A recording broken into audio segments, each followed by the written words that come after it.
2 ans après avoir obtenu l'AOC, le cidre du Cotentin décroche son AOP. L'appellation d'origine protégée a été validée cette semaine par l'Union européenne.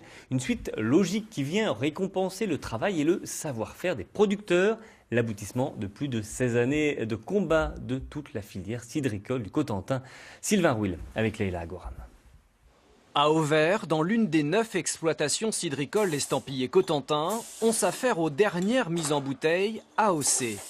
Ça c'est le millésime 2017, extra brut. L'an prochain, Marie-Agnès Héroux apposera le label AOP sur ses étiquettes.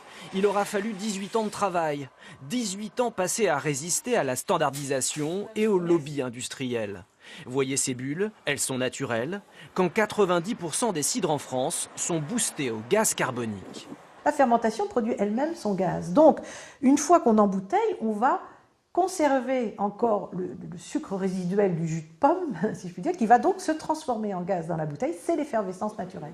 Au-delà des procédés de fabrication, l'appellation d'origine protégée est liée à un terroir qui va de Coutances à Cherbourg. Là, donc, on est dans la période de grossissement du fruit.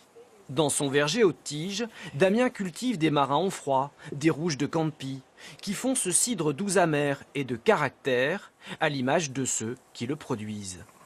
Nous, dans notre syndicat, on a souvent tendance à dire il y a un bonhomme dans chaque bouteille, en fait. Et c'est le cas ici, et notamment avec un cidre Cotentin qui a une belle structure, si vous voulez.